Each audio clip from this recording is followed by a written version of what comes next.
Irmãos, isso aqui é realidade, sim ou não? Nossa, foi tão fraco. Isso daqui é uma realidade, sim ou não? Sim. Obrigado. Muitas vezes nós estamos desse jeito. Nós e os nossos filhos totalmente indiferentes. Os jogos, as redes sociais, o nosso celular, ele não pode ser mais importante que a sua família. Ele não pode ser mais importante que Jesus para você. Jesus tem que sempre estar em primeiro lugar. Amém? Pastor Ezequiel, em nome de Jesus, vamos dar uma salva de palmas para a vida do pastor Ezequiel.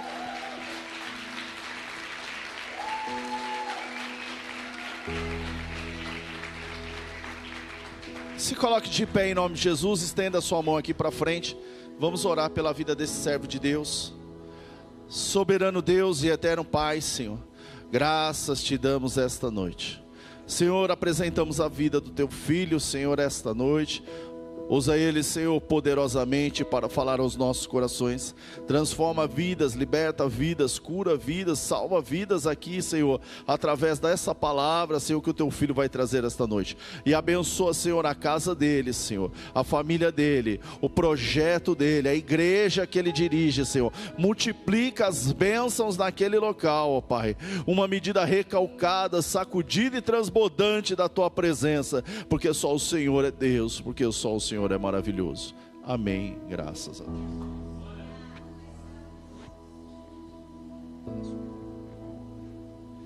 Glória a Deus. Estou todos irmãos com a paz do Senhor? Eu ainda estou com a garganta meio embargada aqui. Eu sei que o pastor Fábio está agendado para ir pregar lá na Moca. Eu não sei o dia, porque foi meu filho, né, que fechou com ele. Mas vai ter que levar essa peça para lá. Vai ter que levar esse... Amém? Aleluia. Irmãos, pode se sentar por um instante, por favor. Eu estava ali, né, repassando na minha memória a mensagem que o Senhor colocou no meu coração. E de repente Deus tocou no meu coração para me contar um testemunho, e vou ser bem breve. E eu fiquei meio na dúvida, será que eu estou ficando meio louco? Não sei se é de costume do pastor Fábio pedir para interceder naquele momento sobre os enfermos, mas na hora que eu estava indo ali, eu escutei ele falando para interceder pelos enfermos, e bem naquela hora que eu estava numa batalha comigo mesmo, se eu contaria esse testemunho ou não. Mas eu preciso falar, porque talvez tenha alguma pessoa aqui que precisa ouvir este testemunho. Depois da Covid, amados irmãos, eu fiquei com uma sequela. Durante a Covid, eu devo ter pegado aproximadamente 3 vezes. E durante a Covid, a primeira vez que eu peguei, eu só sentia assim aquela falta de paladar, não sentia bem o cheiro. Eu lembro que eu estava trabalhando no interior, lá em Pariqueraçu, e nós tínhamos, né, num lugar de ruas de terras lá, e eu falei, acho que eu estou com essa falta de ar aqui, acho que por conta deste pó, enfim. Peguei uma Coca-Cola, pasmem, eu vou ter que confessar, eu sou meio cocólatra, por isso gordinho assim. Falei para ela, essa Coca-Cola está estragada, jogue isso fora. E aí depois o meu filho comprou uma outra, e eu falei, deve ser o lote, está tudo ruim. Mas era assim os sintomas que eu estava sentindo, mas aí passou. Depois eu peguei de novo, mas não senti nada. Fui fazer o exame, porque a igreja estava voltando presencial, eu precisava de saber se eu estava ou não estava, se a igreja voltava, nós fomos voltando gradualmente, como todo mundo fez, quando passamos por esse período.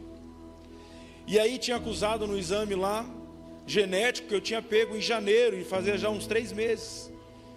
E então nós voltamos para o culto presencial, e passou-se um tempo, eu comecei a sentir algumas coisas, comecei a ficar meio ofegante, comecei a ter que dormir sentado numa cadeira, lá na mesa de casa, apoiando a cabeça no braço assim, porque quando eu deitava eu me engasgava. Fui até o hospital e disseram que era uma manchinha no pulmão, e que podia ser um princípio de pneumonia. Passava azitromicina, eu tomava, melhorava um pouquinho, ficava ruim de novo. Minha mãe enfermeira, conversando com ela o que estava acontecendo, ela disse, olha, você deve estar com água no pulmão. Eu falei, mas como assim? Nunca tive desse negócio aí. E aí comecei a fazer alguns exames. E de repente começou a piorar. Para nós encurtarmos um pouco mais aqui, para vocês terem uma ideia, eu não estava conseguindo me alimentar. Minha esposa fez um mingau para mim. E quando eu peguei o prato, eu não consegui segurar o prato. Tive que colocar no braço do sofá assim, meu Deus. E aí comecei a fazer os exames. Um pneumotórax olhou para mim assim e falou assim: olha, pode ser que seja o seu coração, porque você está com os 2 pulmões encharcados. E a primeira notícia era que eu estava com uma estástase. Como que é? Como que é o nome? É isso aí, por isso que eu gosto desse cara estudado. Um em cada mediastino. E eu sentado no consultório médico, minha mãe enfermeira junto comigo. Minha mãe ficou assim, porque quando é o filho dos outros, quando é outra coisa, ela se desenvolve mais. Mas quando é da família, quando é carne, da carne, né? E ela ficou meio travada, eu também não conseguia perguntar nada para o médico. E quando nós saímos de lá, minha mãe, lá no hospital onde ela trabalha, chamou um cardio lá.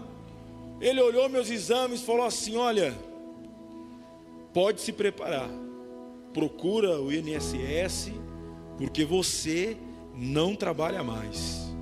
Eu falei: meu Deus do céu, e agora? E aí eu consegui um encaixe no hospital, referência do coração. E os médicos começaram a fazer um monte de exames. Quando eu cheguei lá, primeira coisa foi fazer o eletro. Quando eu saio de lá, a médica olha, chama uma outra médica e fala: não é possível. E aí manda eu voltar de novo para repetir o exame. A enfermeira ficou brava comigo, pastorzão. Falou assim: a doutora está achando que eu não sei fazer exames? E aí eles fizeram exames, voltaram lá. Quando eu entreguei novamente o exame para ela, o que repetiu, ela olhou, chamou a junta médica, e eu ali meio sem entender. Juntou uma junta médica lá e sentaram lá e começaram a olhar, e levantava a minha calça, olhava a minha canela, e olhava meus braços, e olhava. E eles disseram: mas como o seu pulmão está desse jeito? E os seus pés não estão inchados, as suas pernas não estão inchadas, nós não estamos conseguindo entender. E aí começaram a conversar um com o outro, de fazer uma punção para poder sair a água no pulmão. E aquele debate, eu ali no meio. Eu comecei a entender que essa doença cardíaca, as pessoas ficam inchadas. Mas logo eu me lembrei de uma passagem bíblica, que quando o povo saiu lá do Egito, a palavra do Senhor em Deuteronômio vai dizer que durante 40 anos seus pés não se inchavam e suas roupas não se desgastavam. Ou seja, mesmo na luta, o Senhor continua conosco. Mesmo quando nós estamos atravessando um período ruim, o Senhor está conosco. E essa palavra que veio no meu coração, eu guardei ela para mim. E aí um dos médicos disseram: olha, nós vamos olhar o seu caso com mais detalhe. Tem um médico, agora não me lembro o nome, que ele era um expert na área. E ele se interessou porque ele disse que o meu pulmão estava como se fosse um fumante de uma vida toda. E o meu coração estava com uma senhora de 70 anos já em fase terminal. E aí começamos a fazer os exames, e nesse período a igreja orando, nós orando. A igreja da onde nós pastoreávamos, antes de irmos para a sede, depois para a Moca do Heliópolis, em oração, a família em oração. Aquele susto, aquele baque, nós buscando ao Senhor. Vamos fazer um exame. Quando eu fiz o exame, a médica olhou, passou do ultrassom, falou: o que você está fazendo aqui? Aí eu contei, tive uma hemorragia pleural, estava com o pulmão encharcado, e toda aquela história que eu contei para os irmãos. Ela: espera um pouquinho, chamou o chefe dela. E o chefe dela chegou lá, o doutor olhou, mas uns 15 ou 20 minutos cada um ficou, olhou, e ele falou também: o que você está fazendo aqui? E eu repeti a história de novo. Ele falou: espera um pouquinho aí. Aí chamaram a chefe do hospital, e ela chegou lá, olhou e falou para mim: ei, você estava internado aonde? Eu falei: em lugar nenhum. Como assim? Que hospital você estava? Eu falei: em nenhum hospital. Porque você fez uma cirurgia, eu estou vendo uma marca. Eu não vou abrir minha camisa aqui, né, irmãos? Mas eu não tenho marca de nenhuma cirurgia alguma. E na hora ali eu fiquei: meu Deus. E aí o médico que se interessou pelo meu caso, né, que é um expert, pediu vários exames. E aí, quando chegamos na sala dele, minha esposa estava junto comigo, e nós sentamos lá. E ele olhou o exame, olhou, abriu a tela do computador, olhou, falou: espera um pouquinho, que eu vou descer lá embaixo, onde você fez a TC. Eu vou descer lá embaixo, no andar de baixo, onde você fez os exames, tem alguma coisa errada. Eu falei... E aí, amados irmãos, ele saiu da sala. Eu falei: eu posso ficar lá fora aguardando o senhor? Ainda não tomei café, posso tomar um café, depois eu volto, tem algum problema? Ele falou: não. Aí eu fui tomar café e o médico passava lá, olhava para mim, descia lá para baixo, demorava. Aí ele subia, olhava de novo assim para mim, ia para um lado e para o outro. De repente ele parou e falou: seu Ezequiel. Eu falei: pois não.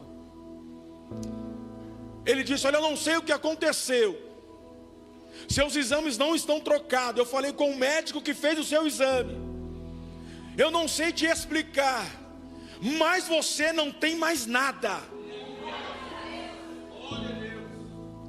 E aí uma moça que estava sentada com a gente, minha esposa olhou para mim, a gente não sabia se chorava, se glorificava, ficamos assim, literalmente paralisados, com os olhos cheios de lágrima, a garganta. E uma moça que estava lá falou: ei, doutor, você não sabe? Foi Jesus que curou ele. E falar isso para um cardio? E ele me chamou para a sua sala. Quando chegou na sala, ele falou assim: pois é, Ezequiel, eu não sei como te explicar, foi Deus. Os seus exames, seu coração estava 30% funcionando. O coração é dividido em 4 câmaras, 2 delas não funcionavam mais. A sua veia que bombeia o seu coração estava dilatada, mas está tudo normal. Eu não vim aqui para contar esse testemunho, irmão. Eu não vim aqui para contar essa mensagem, mas Deus incomodou meu coração. E eu quero dizer para você: sabe aonde eu sou melhor que você? Em nada. A mesma graça que está sobre a minha vida está sobre a vida também. Então não murmure, não se entregue. Talvez você entrou aqui dizendo: Senhor, se eu não fui curado, eu estou com tantos problemas, eu não quero mais, eu vou me entregar, eu não quero mais essa vida, não vou mais à igreja. Parece que Deus não existe. Eu quero dizer para você: Ele cuida de você nos mínimos detalhes. Ele cuida da sua saúde, Ele cuida da sua vida. E eu trabalho normalmente. Eu tenho um caminhão e é eu mesmo que carrego e descarrego ele. É o cuidado de Deus. Coloque-se em pés em nome do Senhor Jesus. Porque Ele vive, posso crer no ar. Porque Ele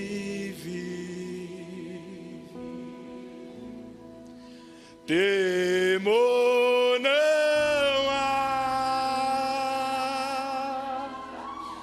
mas eu bem sei,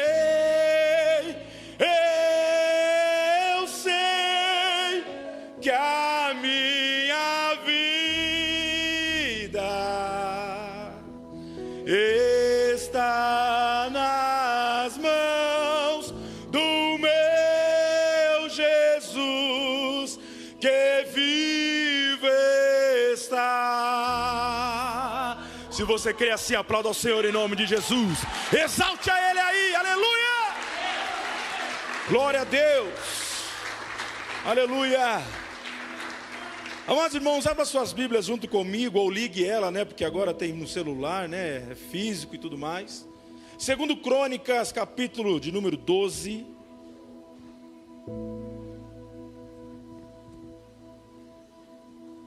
Enquanto os irmãos acham aí, eu quero agradecer a minha oportunidade, parabenizar o pastor, parabéns pastor Fábio, família, equipe de obreiros, liderança, que lindo, culto maravilhoso, glória a Deus, viu? Parabéns. Como o pastorzão disse aqui, nós sabemos que tudo isso é para honrar a glória do Senhor. É o Senhor confirmando a obra neste lugar. Parabéns à liderança, a coreografia, a peça, o louvor, Parabéns, viu? Que Deus continue os abençoando em nome de Jesus. Segundo Crônicas, capítulo 12, verso 9 e verso 10. Pode colocar aqui para mim? Está aí. Glória a Deus. Quando Sisaque, rei do Egito, atacou Jerusalém, levou embora todos os tesouros do templo do Senhor. Diga comigo, levou embora todos os tesouros do templo do Senhor e do palácio real, incluindo os escudos de ouro. Diga comigo, os escudos de ouro que Salomão havia feito. Por isso, o rei Roboão mandou fazer escudos de bronze para substituí-los e os entregou aos chefes da guarda da entrada do palácio real. Amém? Pode se assentar, irmãos. Nosso pastorzão já orou por nós. Se assente aí em nome do Senhor Jesus. Diga comigo, escudo de ouro ou de bronze? Glória a Deus. Amados, nós vemos aqui a história de um homem chamado Roboão, filho de Salomão. Na verdade, nós começamos a observar aqui, a partir do capítulo de número 12, uma catástrofe espiritual. Nós vemos aqui o rei Roboão substituindo o seu pai. E a narrativa bíblica vai dizer para nós que enquanto ele era temente a Deus, enquanto ele fazia a vontade de Deus, enquanto ele ouvia os anciões, ouviam as pessoas mais velhas, Deus fazia com que ele prosperasse. Ele tinha armas, ele tinha o controle, mas num determinado tempo da sua vida ele começou, ainda um rei jovem, começou a escutar os príncipes, os governantes inexperientes que eram os príncipes, e começou a deixar de lado os conselhos dos mais velhos e o conselho daqueles que tinham experimentado a vida, aqueles que tinham mais experiência. E diz a narrativa bíblica então, amados irmãos, que ele começou a oprimir o povo, aumentou os impostos. A sua popularidade já estava caída, mas mesmo assim, ele não dava ouvido. E depois você pode acompanhar a história na sua Bíblia, na sua casa, e você vai entender e compreender essa narrativa um pouco melhor. E a palavra do Senhor vai dizer então, amados irmãos, que ele deixou de fazer cultos como deveriam ser feitos. A liturgia no templo começou a virar uma liturgia de pagãos, pessoas que não acreditavam mais num Deus único e poderoso, no Yahvé, num Senhor único, num Deus. Mas então eles começaram a adorar os Baals e colocarem baalitas para todos os lugares, e adoravam eles, se esquecendo daquilo que Deus havia ensinado. E quando nós olhamos para a Bíblia à luz da palavra do Senhor, nós entendemos que toda a honra e toda a glória, ela tem que ser dada ao Senhor. E amados irmãos, é muito interessante, qualquer religião ela pode adorar. Opa, que é isso, pastor? Está ficando maluco? A palavra do Senhor diz que ele procura verdadeiros adoradores que o adoram em espírito e em verdade. Pois bem, adorar a Deus, por que qualquer religião adora? Porque quando eu adoro a Deus, eu estou reconhecendo quem Ele é. Sim ou não? Peguei o jargão aqui do pastor. Nós reconhecemos quem Ele é. Quando nós louvamos a Deus, nós agradecemos pelo que Ele fez. Mas a Bíblia vai ensinar para nós, amados irmãos, que Deus está procurando não pessoas somente que falam da boca para fora. Quando nós olhamos Isaías 29, verso 13, vai dizer para nós lá, amados irmãos, que as pessoas iam ao templo para adorar a Deus, abriam a sua boca, mas os seus pensamentos não estavam com Ele. Ou seja, muitas vezes nós vemos a igreja ou outras religiões, elas acham que estão adorando ao Senhor, mas os seus pensamentos, o seu coração não está sendo verdadeiro. E vamos ser sinceros, amados irmãos, quantas vezes nós vemos a casa do Senhor, mas o nosso pensamento, o nosso sentimento não está aqui. Às vezes estamos pensando nas coisas lá de fora. Tá certo, talvez você diga, pastor, é porque você não sabe o que eu estou passando. Não, realmente eu não sei, mas eu conheço um Deus que sabe o que você está passando, e Ele está esperando você adorar a Ele de verdade, entregar a Ele a sua adoração. Porque Ele procura verdadeiros adoradores. Ele procura aquele que adora em espírito e em verdade. E então Roboão havia abandonado a adoração, havia abandonado a liturgia, abandonado a ordem do culto. Diz a narrativa bíblica que os sacerdotes também faziam cultos pagãos, ou seja, já não tinham mais o temor de Deus, não tinham mais responsabilidade com Deus, não se preocupava mais com as coisas do reino de Deus. E aí Deus levanta um profeta chamado Semaías e diz para ele: olha, Roboão, Deus manda eu te dizer que se você não se arrepender e fazer o que é correto, Ele vai levantar Zizaque e vai vir para cá e vai saquear o templo, vai saquear o palácio, porque você não está dando mais ouvido à voz do Senhor, porque você não teme mais a Deus, porque você não cultua como tem que cultuar, você não faz mais a verdadeira adoração ao Senhor. E a posição de Roboão continuou a mesma, continuou do mesmo jeito. Não se preocupou em consertar-se, não se preocupou em fazer que o povo voltasse o coração a Deus, não se preocupou em separar as outras religiões, os outros povos, do povo de Deus, porque isso, amados irmãos, era uma coisa muito séria. Agora eu vou dar uma aí para os jovens aí, pega a visão, jovens. Sabe aquela menininha lá, que você vê na escola, aquele menininho lá, aquele descolado, aquele, né? Se ele não for de Deus, irmãos, é julgo desigual, a luz não se mistura com as trevas. A coisa era tão certa que entre as tribos, quem era de Judá não podia casar com a tribo de Levi, quem era da tribo de Levi não podia casar com a outra tribo, não tinha como, porque nem isso era permitido. Por quê? Porque precisava preservar a linhagem da promessa da onde Jesus viria, que era da tribo de Judá, não poderia misturar. E hoje às vezes nós falamos para os jovens, embora depois dessa peça aqui vocês estão crentes até o tutano, sim ou não? Até o tutano, sim ou não? Cadê os jovens? Eu sei que o pessoal gosta de falar, cadê o Ixi, cadê o os jovens aí cansou muito. Mas brincadeiras à parte, amados irmãos, ele pouco se importou,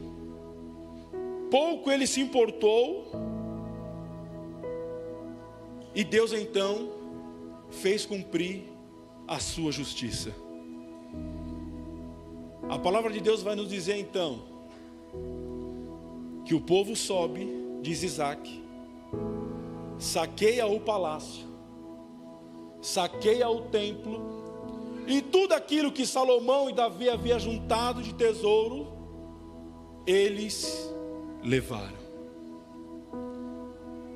E a humilhação foi tão grande que Isaac não tirou Roboão do reinado. Ele disse: olha, você vai continuar sendo rei, mas sobre a minha ordem. E talvez você diga: mas pastor, o que o escudo tem a ver? O que esse escudo de ouro? E esses escudos eram 300 escudos, diga comigo, me ajuda a pregar aí, 300 escudos. Quando Salomão fez os escudos de ouro, ele representava poder bélico, representava segurança. Quando as nações vizinhas iam visitar o templo, eles olhavam aqueles 300 soldados com escudos de ouro, aquela coisa assim, meio que assombrava aquelas pessoas que visitavam, ou inimigos de outras nações quando olhavam, porque os escudos de ouro também traziam o símbolo da glória de Deus sobre a vida de Israel. E diz a narrativa bíblica então, que esses escudos foram levados. E aí Roboão teve uma grande ideia, para tentar levantar a moral da tropa. Ele manda fazer escudos de bronze, constrói aí 300 escudos de bronze. Mas ainda não está brilhando. Ele teve outra, manda pule aí esses escudos, para que ele possa refletir, para que as pessoas possam olhar e achar que é ouro, para não pensarem que nós passamos por essa humilhação, Porque essa humilhação, amados irmãos, era uma punição de Deus. E aqui eu quero abrir um parênteses nesta mensagem. E talvez seja duro o que eu vou dizer para você, mas é uma grande realidade. Quantas pessoas estão vivendo uma farsa? Quantas pessoas estão dentro do Evangelho, mas ainda estão vivendo uma farsa? Quantas pessoas que querem ser aquilo que não são? Quantos obreiros que nós vemos na mídia, pregadores que nós vemos na mídia, olhamos e daqui a pouco, né, aquela pessoa se enche de glória de si mesmo. E nós vemos que Deus, Ele abate o altivo de coração, o soberbo de coração. Quantas pessoas nós vemos então que pregavam e tudo, viviam aquele momento e agora já não estão mais, estão... Eu moro em Santo André, ali na Vila Palmares. Eu vou falar o endereço completo, porque está longe mesmo, sei que vocês não vão ficar lá tomando café toda hora em casa. É brincadeira. Moro lá. Moro bem na Avenida Palmares, na avenida principal lá do bairro. E uns 300 metros para frente, assim, uns 300, 400 metros, tinha uma igreja lá e tinha um rapaz. E aí minha esposa falou, puxa, aquele camarada ali era isso, aquilo, outro, agora pastor na igreja lá, aquela coisa toda. E aí eu falei, puxa vida, né, mano? E infelizmente, irmãos, voltou para a vida toda errada de novo. A mulher dele passa junto com ele lá, que misericórdia. Existe o short aqui, existe o short aqui, e existe aquele aqui. É desse mesmo. E as pessoas olhavam, como era o nome dele mesmo? Esqueceu o nome dele, mas enfim. E as pessoas olhavam e falavam, puxa, mas ele não pregava, mas ele não fazia aquilo, não estava na igreja, ele não aquilo, como é que pode? De uma hora para outra, não foi uma coisa gradativa, foi como se fosse um sopro, um susto. De repente ele estava na promiscuidade, e aonde era a igreja, abriu um bar, ele estava lá tocando samba. Porque tem pessoas, amados irmãos, que não entenderam ainda o projeto verdadeiro da salvação. Eu quero dizer para você, nós temos que nos entregar de verdade, sermos adoradores de verdade, entregar nossa vida de verdade a Deus. Não podemos viver uma vida de farsa. Os nossos escudos não podem ser de bronze, mas tem que ser de ouro. E nós temos que guardar. Nós temos que guardar isso, amados irmãos. Ouvir palavras de vitória é muito bom. Ouvir palavras que deixam, né, o nosso coração inchado. Ouvir falar sobre chave é muito bom. Mas nessa noite o Senhor realmente quer nos confrontar. A mim e a você. Nós precisamos de ser verdadeiros diante de Deus. Nossos escudos têm que ser de ouro. E aí talvez você me diga, dá um glória a Deus aí, aplauda o Senhor, que eu tomo água aqui em nome de Jesus.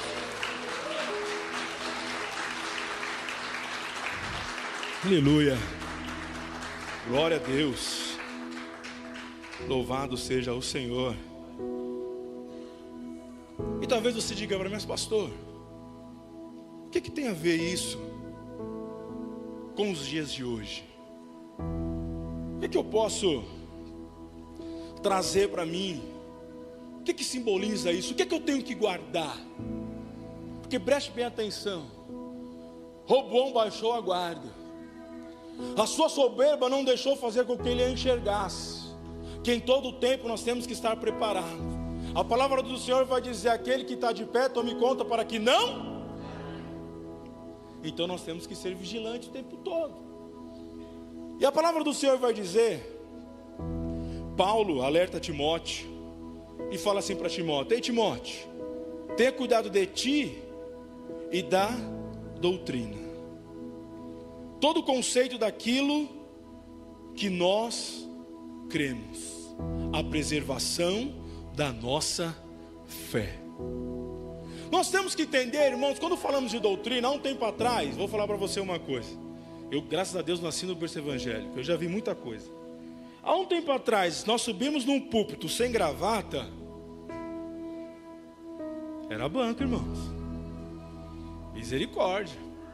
Uma mulher está no altar do Senhor, não, eu lembro que lá na igreja sede, né, tinha um púlpito, né, tinha um cercadinho assim. E quando alguma mulher ia pregar, ou contar um testemunho, ou fazer alguma oração, ela não podia subir no púlpito e falar lá do altar principal. Ela tinha que falar lá embaixo, porque não podia. Quantas pessoas no passado, e não estou assim fazendo uma crítica de derrota, mas para nós termos uma ideia, quantas pessoas não foram disciplinadas porque cortou a ponta do cabelo? Eu sou da época que as mulheres não podiam nem raspar o sovaco, misericórdia. Minha esposa é depiladora, e quem quiser fica a dica aí, não foi? Qualquer semelhança aí é meramente coincidência. Não podia. Eu sou da época que quando meu pai se afastou, sabe por que meu pai se afastou? Porque ele queria jogar futebol, e dizia que se jogasse futebol ele ia ser disciplinado. Ele foi jogar futebol, foi disciplinado. Ele falou, não vou mais à igreja. Mas aí minha mãe orando, buscando ao Senhor, buscando ao Senhor, buscando ao Senhor, buscando ao Senhor. E eu lembro que quando minha mãe me arrastava para as reuniões de orações, Deus sempre estava falando com ela, falou, olha, ele vai voltar, continua buscando, ele vai voltar, continua buscando. Me lembro disso. Aí um dia meu pai foi visitar a igreja sede lá, e aí diz ele que ele viu um anjo no altar lá, e aí ele começou a sair, o pastor não tinha nem terminado a pregação, ele saiu no meio do corredor dizendo, eu quero voltar, e dobrou o joelho lá, não tinha nem terminado a pregação, querendo se reconciliar com Deus. Aproveita esse gancho aí, vou dizer para você, não desista da sua família, não desista do seu filho, não desista do seu marido, do seu esposo. Às vezes tem pessoas que vão à igreja, o marido não vai, a família não vai, às vezes até um conflito de agenda, o marido quer ir para um lugar, a esposa quer ir para a igreja, e vira aquela confusão. Ei, não desista, continua sendo sábia, busca Deus. E você também continua sendo sábio, sua esposa vai vir à casa do Senhor, a tua família vai estar na casa do Senhor, mas você precisa prevalecer. Amém? Mas voltando aqui à mensagem, amados irmãos, falar de doutrina, já pensávamos em falar em usos e costumes, exceto os assembleanos, que culto de doutrina era culto de ensinamento da palavra. E eu ouço história, eu nunca fui, mas ouço história que eles até fechavam a porta da igreja por chicote estralar. Mas quando eu falo aqui de doutrina, amados irmãos, e nós vamos falar um pouco sobre isso, eu estou falando da preservação da fé. Eu estou falando de guardar aquilo que é de mais precioso. Eu não estou falando de religiosidade, mas eu estou falando de fato de intimidade com Deus, de guardar a fé, de guardar a palavra do Senhor. Nós sabemos que ao longo do tempo a linguagem mudou, os tempos mudaram. Eu sei que Deus continua sendo o mesmo, às vezes eu falo isso, gente, a gente tem que se atualizar. As pessoas, não, mas Deus é o mesmo Deus do passado, e não querem se atualizar, não querem a nova linguagem, não querem internet, não querem mídia. Hoje o ministério de mídia é uma realidade dentro da igreja. Mas não é sobre isso que eu quero falar. O que eu quero falar a respeito de doutrina, como Paulo aqui ensinou, ei, cuida da palavra do Senhor, cuida de você, cuida da palavra, cuida daquilo que nós cremos. Amados irmãos, nós vivemos hoje uma nova linguagem, mas isso não impede de nós temermos ao Senhor. Vivemos hoje uma teologia da relatividade, aquilo que era pecado já não é mais. Ei, peraí, adultério continua sendo pecado, mentira continua sendo pecado, faltar com a verdade, falta de caráter continua sendo pecado. Presta atenção numa coisa, às vezes você não tem uma homilética, às vezes você não tem ali uma hermenêutica para pregar na rua, falar com alguém, mas a palavra do Senhor vai ensinar, olha, se possível você fale alguma coisa, dê testemunho da sua vida. Você é a palavra de Deus ambulante, as suas atitudes, aquilo que você faz, os seus gestos, eles trazem testemunha do Senhor, é imagem e semelhança do Senhor. Aí eu pergunto para você, você está sendo imagem e semelhança do Senhor? Porque nós sabemos que Deus não tem forma, sim ou não? E quando ele fala de imagem e semelhança, ele está falando do caráter, sim ou não? E nós temos que continuar caminhando para ter o caráter do Senhor. É fácil? Não, não é fácil. Nós temos que negar a nossa carne de fato, porque às vezes nós queremos fazer coisas que nós não queremos. Eu sempre oro a Deus e falo, Senhor, ensina-me a aceitar aquilo que o Senhor tem preparado para mim, porque nem sempre aquilo que eu quero é o desejo do coração do Senhor. Mas nós vivemos uma teologia um tempo atrás, de uns 10 anos, que era só profetizar que as coisas aconteciam, que os sonhos de Deus era isso, era aquilo outro. O importante, amados irmãos, é saber se o meu sonho está alinhado com o sonho do Senhor, se os meus projetos, eles estão alinhados com os projetos do Senhor, se aquilo que eu entendo como promessa está alinhado, amados irmãos, com a vontade do Senhor.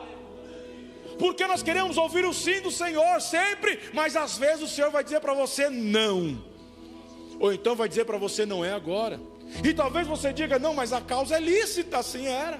Paulo, quando vai fazer uma das suas viagens, diz a palavra do Senhor que o Espírito Santo falou, perdão, aparelho é fogo, pastor, enrosca tudo aqui, às vezes seca a boca para falar, enrosca tudo, irmão, vai me perdoando aí.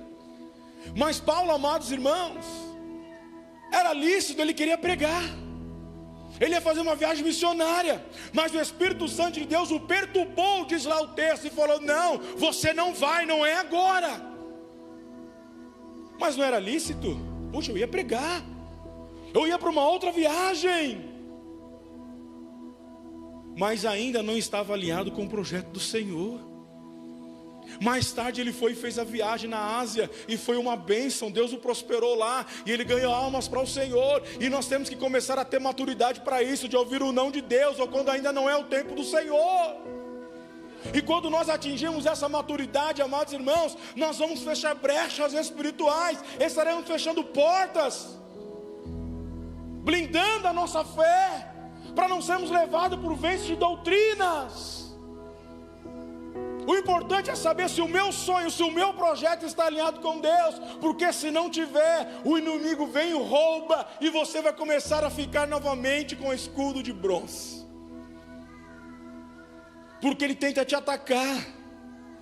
A igreja não pode, amados irmãos, se omitir e se esconder, se enclausurar dentro de quatro paredes. A igreja precisa mostrar que a força precisa ser mostrada, o escudo de ouro. O mundo precisa reconhecer que esta igreja há um Deus vivo. O mundo precisa reconhecer que na sua casa habita lá um Deus vivo. O mundo tem que olhar e reconhecer esses escudos de ouro. Essa é a grande verdade. O evangelho, ele é simples. As pessoas que tentam dificultar o caminho, mas a verdade é essa. Nós precisamos nos posicionar, guardar a nossa fé. Louvado seja o Senhor. A fé é o nosso escudo, e nós não podemos nos embaraçar para defender a nossa fé diante das falsas doutrinas. Paulo, quando vai dizer isso para Timóteo, é justamente nesse...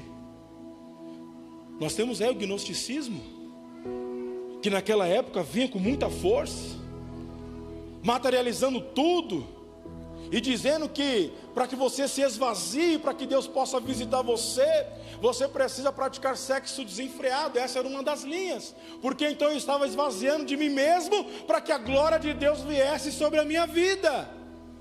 Isso lá 50, 70 anos depois de Cristo. Agora eu te pergunto, será que não tem hoje? Será que hoje, com essa teoria da relatividade, ah, pastor, você é quadrado, que é isso? Ah, pastor, não. Os frutos da carne e do Espírito continuam aqui na palavra do Senhor. Continua. Eu preciso ter uma vida de santidade para que eu possa guardar o meu escudo. Eu preciso ter uma vida de fé, uma vida de coerência no Evangelho do Senhor. Quer ver uma coisa? Nós estamos na moda do feminismo aí. Feminismo é de Deus, sim ou não? Feminismo é de Deus, sim ou não? Não. Aleluia. Né? A moça vai lá, coloca um decote que vai no umbigo, coloca um shorts que parece um fio dental. Aí o rapazinho olha, aí ela fala, meu corpo, as minhas. Olhou por quê? Quem está pecando é? E aí o que eu faço com a lascívia? A lascívia vai dizer para mim que se eu provocar o desejo de alguém e essa pessoa criar isso no coração, peca ele que desejou e peca eu que estimulei. E às vezes, para não ser machista, nós colocamos sempre a mulher, né? Mas o homem também, né? Parrudinho, né? Vai tirar foto lá e, né? Tem uns que falam, eu perdi o cachorro. Não sei se ele foi para lá, ou se ele foi para cá. Ele é mais ou menos desse tamanho, né? É lascívia. Então são pequenas coisas, amados irmãos, que impedem as janelas do céu serem abertas para a nossa vida, e às vezes nós não entendemos.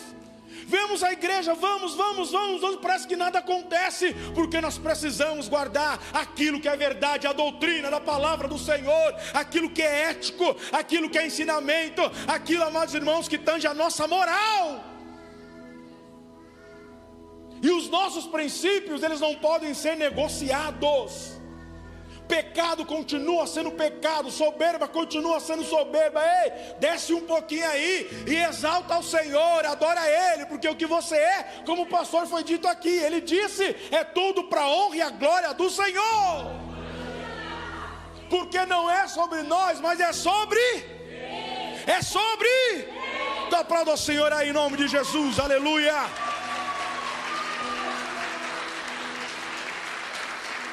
Glória a Deus. Louvado seja o Senhor. Eu vou correr aqui, pastor. Os nossos escudos estão sendo ameaçados pelos ladrões da nossa fé. Como assim, pastor? Existia um dom, existe. E esse dom está sendo assim meio que, há uns tempos atrás foi meio que, sabe, suprimido, meio tipo, é o do discernimento, por exemplo. Irmãos, tinha um rapaz, que todo pregador que ia na igreja, pegava na mão dele, eu falava, meu Deus do céu. Eu falei, Jesus, não é possível. Eu não quero falar mal do rapaz, mas não, se for de Deus, fala comigo. Aí passava outro culto, vi um pregador de fora. Obrigado, irmão, me salvou, hein? Glória a Deus. Vi um outro pregador de fora. Ele ia lá de novo e falei, Jesus, esse camarada está muito crente, eu estou desviado, não é possível. Todos os cultos. E aí teve uma época que quando você chegava no líder e falava, olha, eu estou achando que ele é misericórdia, irmão, cuidado, hein? Cuidado, você não sabe se for de Deus. E as pessoas que tinham discernimento começaram a ficar, eu vou ficar caladinho. Eu estava na casa de um obreiro muito conhecido, não vou dizer o nome dele. E não é o pastor Claudemir não, viu? De repente fala, é o pastor Claudemir, não quer falar o nome dele, não, acho que ele nem sabe dessa história. Eu estava na casa dele para resolver uma coisa, um pastor que foi da igreja sede muitos anos atrás. E uma irmã ligou e falou, pastor, esse movimento que está aí, eu lembro que ele falou assim, irmão, está incomodado com o movimento? Está incomodado? Ó, vai embora da igreja. Desse jeito. Não fica não, desse jeito. Não estou sendo não estou trabalhando com hipérbole aqui não, é desse jeito mesmo. E aí chegou, e naquela época eu era secretário dos varões. Eu casei cedo, gente, com 26 anos eu era secretário dos varões. 26 não, 24. Era secretário dos varões. Aí os jovens vinham tirar sarro de mim. Falei, eita, você está nos varões? Eu falei, você que não está arrumando uma varoa, filho. Você que é o... Eu falava assim, essa mocidade aqui está parecendo uma velhocidade. Só tinha velho, mais velho do que eu, querendo tirar sarrinho de mim. Eu falei, você que tem que arrumar teu rumo. Você que tem que casar aí. Mas esse rapaz me procurou. Eu era secretário dos varões, esse rapaz não, o líder, o presidente dos varões chegou para mim e falou assim, hoje nem tem mais isso, né? Agora é Ministério dos Homens, né? Viu só? Rapaz, eu não estou velho não, mas eu pisei na lama, viu? Quando a arca lá foi para o monte, eu pisei na lama. Mas aí fomos na casa dele, vamos na casa de fulano, eu quero ir lá orar por ele, eu estou sentindo alguma coisa. Eu falei, rapaz, isso é de Deus, porque eu também está esquisito. E nós chegamos na casa dele, ele morava num prédio, num apartamento, numa Coab. Apertamos a campainha lá da porta dele lá e vem a esposa dele. Não, minto, veio ele, perdão. Viu, ele se espantou porque nós não avisamos. Chegamos lá no sopetão. Ele abriu a porta, regalou os olhos e disse para mim, olha, o que minha esposa falar não acredita não, que ela está meio perturbada. Falei, opa. E é isso. E chegamos lá.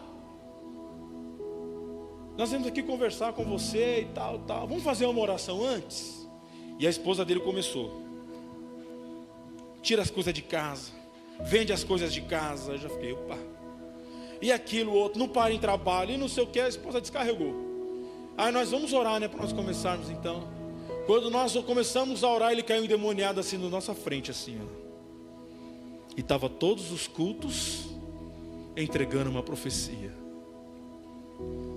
Mas sabe o que é isso, irmãos? Voltando ao nosso texto para que você compreenda melhor. Os dons estão sendo roubados da igreja. Os dons de discernimento estão sendo roubados da igreja.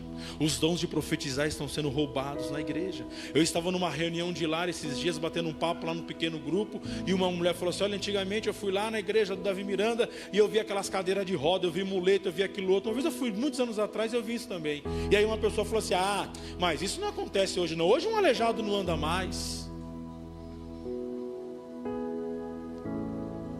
O escudo de ouro dela está sendo tirado, ela nem percebeu. Está perdendo a fé num Deus todo-poderoso e nem percebeu. E olha que a irmã dela teve um infarto no meio da rua. Deus salvou, curou e restaurou todo o coração dela também. Mas sabe o que é isso, irmãos? De maneira sutil, o diabo ele vem entrando, Isaac vem entrando e vai roubando os tesouros do Senhor.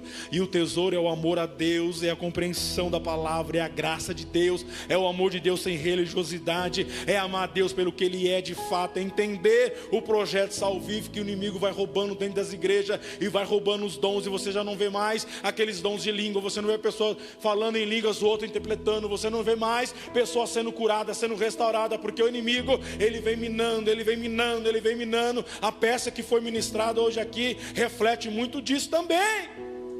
Antigamente havia uma busca por Deus muito maior. Eu lembro que quando eu era adolescente, faz pouquinho tempo, quando eu era adolescente, nós íamos para a igreja de manhã na escola bíblica dominical, voltávamos para casa correndo, chegávamos em casa, almoçava 2 horas da tarde, tinha ensaio, nós voltávamos de novo, ensaiávamos até as 4 horas, 6 horas da tarde tinha um culto para a noite, e nós estávamos no culto. Você lembra que quando você tinha que fazer compra, isso a juventude nem vai saber, de domingo só tinha a padaria aberta, e só quem tinha muito dinheiro para pagar uma manteiga na padaria.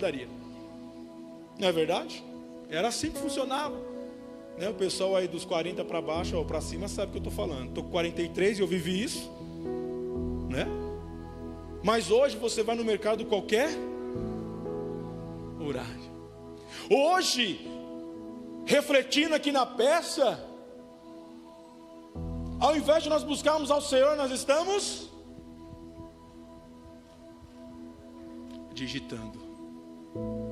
E aí depois vem os saudosistas e vai dizer: ah, eu não vou mais à igreja, porque antes a igreja era uma bênção, e nós víamos os milagres do Senhor. O que acontecia no passado já não acontece mais hoje, mas ele também está tendo a sua atenção roubada, seu escudo levado, e nem presta atenção nisso. Sabe por quê? Porque Deus tem um de melhor para nós. Deus tem um de melhor no passado. O que aconteceu no passado foi passado, Ele tem um de melhor ainda para nós. Se nós nos posicionarmos diante do Senhor, se nós guardarmos os nossos escudos, o Senhor vai restaurar a nossa vida, vai trazer de fato um avivamento para os nossos corações.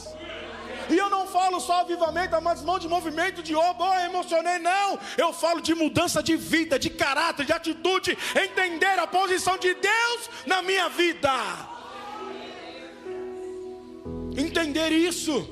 Eu preciso compreender, eu preciso guardar a minha fé. Eu preciso guardar o meu escudo. E eu digo para você, não troque por bronze. Guarde a sua fé. Não deixe o inimigo entrar, e quando você menos perceber, você já, como essa moça que eu tive a experiência na semana passada. Ah, Deus não faz mais esse milagre. Irmãos, Deus continua fazendo milagre. Deus continua operando. Deus continua nesta casa. Deus continua na sua vida. Adore a Ele de verdade. Guarde a sua fé. Mantenha aí a sua estrutura. Eu sei que às vezes não é fácil. A palavra diz que o amor de muitos esfriaria. E eu, pastor Fábio, eu olhava isso só por um prisma. Eu olhava somente pela fé. Mas hoje aqui me fez relembrar. Estava acontecendo uma briga e os outros estavam filmando. Teve uma pessoa lá em São João Clímaco, uma igreja próxima lá. Eu não vou falar da Mundial, porque eu não vou falar o nome dos outros, né? O rapaz teve uma frustração com a igreja lá. E ele subiu na fachada da igreja. Devia ter mais ou menos uns 7, 8 metros de altura. E ele começou a dizer que ia se jogar, porque ele foi na igreja e estava frustrado com a igreja, frustrado com Deus. E as pessoas que estavam ali em volta, ao invés de dizer não faça isso, estavam com o celular esperando ele pular. Então eu vejo que nos últimos tempos, não só a fé se esfriaria neste amor sobre fé, sobre acreditar e crer em Deus, mas também no amor ao próximo, na empatia. Nós estamos perdendo a empatia, irmãos. Nós estamos olhando só para dentro da nossa casa. Nós estamos ficando obesos espirituais, só recebendo aquilo de Deus. É muito bom, mas nós não estamos levando, nós não estamos mostrando os nossos escudos lá fora, para a nossa parentela, para a nossa vizinhança, para o nosso trabalho. Nós estamos nos escondendo, e nós não podemos, quanto igreja, nos esconder. O nosso amor não pode se esfriar, a nossa empatia, tanto entre os irmãos aqui dentro quanto lá fora, ela precisa ferver, ela precisa ser calorosa. Temos que entender isso, porque senão o inimigo vai levar o escudo da sua paixão, vai levar o escudo, amados irmãos, que representa o amor que você tem por Deus. Cadê o amor pelas almas? Eu quero dizer aqui uma palavra profética sobre este lugar. Pastor, se prepara para fazer a galeria aí com cadeiras e tudo mais, pastor. Se prepara para aumentar, se prepara, porque o que eu vi aqui hoje, irmãos, não foi religiosidade, foi presença do Senhor. Desde as crianças foi presença do Senhor. Isso mostra que a igreja está no caminho. Ei, o inimigo não pode levar os escudos de ouro desta casa, não. E não é só o pastor e a família dele, você também inclui neste projeto de Deus para este lugar. Você faz parte desse projeto. Você faz parte desse projeto. Não transfira a responsabilidade. E talvez você diga: fulano devia estar aqui para ouvir essa mensagem. Não foi para você mesmo, filho. Foi para você mesmo. Seja autênticos. Seja autênticas. Robão está vivendo uma farsa. Olha, eu estou no rei, mas o cedro está na mão de Sisaque. Estão me chamando de rei, eu continuo aqui no palácio, mas é o inimigo que me domina. É o inimigo que rege a minha vida. É ele que está com as rédeas nas mãos. Irmãos, vamos parar de termos pensamentos medíocres e vamos começar a acreditar naquilo que Deus tem para nós de fato, irmãos. Vamos deixar a religiosidade de lado, porque a religiosidade vai dizer que Bartimeu não era digno de chegar perto do Senhor. A religiosidade vai dizer que aquele perfume derramado era um desperdício. A religiosidade vai dizer que o homem publicano jamais teria uma honra de ter Jesus na casa dele. Mas aqueles de fato que entendem o Evangelho e põem a religião de lado, irmãos, e começam a crer em Deus, acreditar no Senhor, entender esta graça, que essa mesma graça que te alcançou pode alcançar outras pessoas. Este amor, quando você entender que você vai estar aqui numa segunda-feira, não por obrigação, mas é porque você ama a Deus, porque Ele te amou primeiro. Quando você entender e lembrar de onde Ele te tirou, como Ele transformou a sua vida, talvez você andava na rua e não dava R$1 para você não tinha valor algum. A tua família talvez olhasse para você e disse: isso não vai dar em nada, já lavei as minhas mãos, esse não tem mais jeito, vive preso, vive na cadeia, esse não tem mais jeito, essa menina não presta.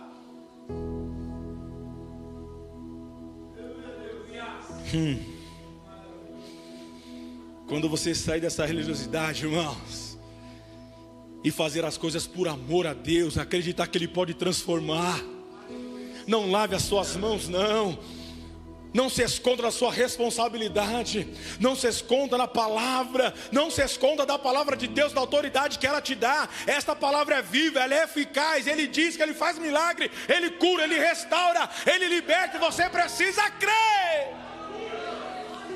Mas eu já estou há tanto tempo, hein? Quem disse que o tempo é seu? Nós estamos debaixo do cronos do Senhor, sim, mas o Kairos de Deus, Ele é para a sua vida, e no tempo certo. A palavra do Senhor lá em Hebreus vai dizer: olha, entre com intrepidez no Santo do Santo, e no tempo oportuno. Diga comigo: no tempo oportuno. Diga comigo: no tempo de Deus, Ele o ouvirá. Você pode aplaudir ao Senhor? Você pode entender ao Senhor e colocar-se de pé glorificando ao Senhor? Você pode ficar de pé e adorar ao Senhor, glorificar a Deus, que você entende que você tem um escudo de ouro e que esse escudo não pode ser roubado. Não pode ser roubado. O inimigo não pode levar esse escudo de ouro. Por favor, o louvor, pode me ajudar aqui, pastor? O louvor? Pode preparar um hino? Glória a Deus, que bênção, que igreja maravilhosa. Irmãos, você entende que é por amor que você precisa fazer? Ei, jovem, você entende que é porque Ele te amou primeiro? Você consegue compreender isso? Você se achegou a Deus porque Ele permitiu que você chegasse a Ele. Ele te amou primeiro, Ele te resgatou. Ora, se Deus tirou você de onde tirou, porque Ele também não pode tirar essa família, esse filho, esse esposo, essa esposa que você tanto clama. Não se esmoreça, não se esmoreça. Esse dia eu vi uma pessoa ministrando, pastor, e a ministração dela era o seguinte, o tema: não ria do seu milagre. Eu falei: eita, o que será que vai sair daí? Sabe, pastor, quando falam para você, o exemplo, hein? Um exemplo. Aí, pastor, Deus vai te dar mais 4 filial. É ruim, hein? Sabe quando você já ouviu aquela pessoa falar assim: e seu marido? Que lá. Eu ouço isso quase sempre. Sabe o que é isso, irmãos? Estamos debochando do nosso milagre, estamos rindo do nosso milagre. Deus tem um extraordinário para acontecer na sua vida, mas você mesmo não crê.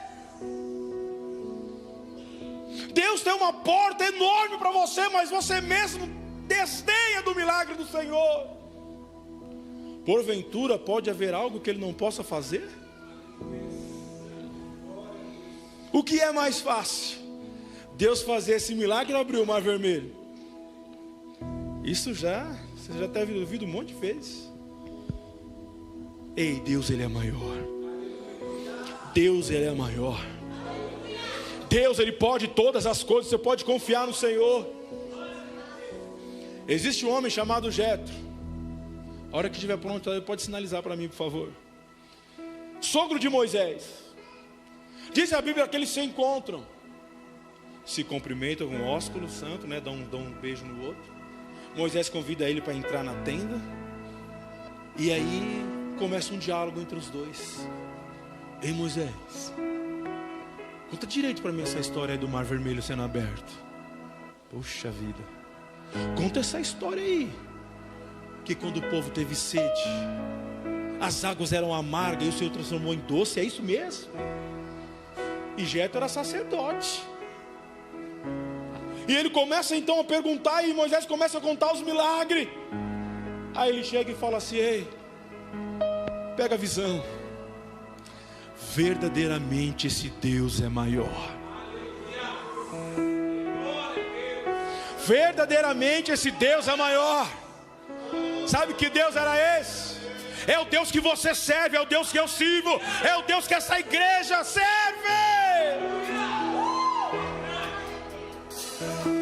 E aí, vai empunhar e encaixar o escudo de ouro? Ou vai deixar o inimigo levar para ter que usar uma vida de farsa? Porque tem gente, não é só os melancólicos não. Você pergunta, ei, está tudo bem? Ah, pastor, eu vou confessar uma coisa aqui para vocês vão até me criticar. Tinha uma senhora lá no Heliópolis que eu evitava perguntar para ela se ela estava tudo bem. Porque se eu perguntasse, pastor, eu tinha que sentar 5 minutos só escutando ela. Derrota, derrota, derrota, derrota, derrota, derrota, problema, problema, problema. Será que Deus não fez nada na vida dela? Não estava no meu sermão isso não, viu, irmãos? Deus está falando comigo e com você. Será que tudo é derrota? Isaías vai dizer: se acordamos e levantamos é porque o Senhor nos ajuda.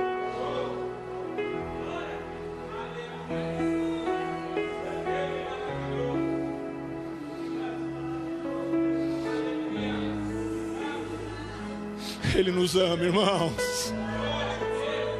Esse amor não tem como explicar, irmãos. Esse amor é ilógico, porque nós não merecemos, e Ele continua nos amando. Ele continua dizendo para mim e para você: permaneça, permaneça, guarde a sua fé. Só pode ser amor. Só pode ser o amor de Deus, não tem outra explicação. Vamos adorar o Senhor em nome de Jesus, por favor. Aleluia.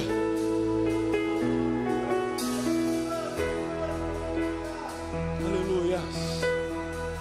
Nós te adoramos, Deus. Aleluia.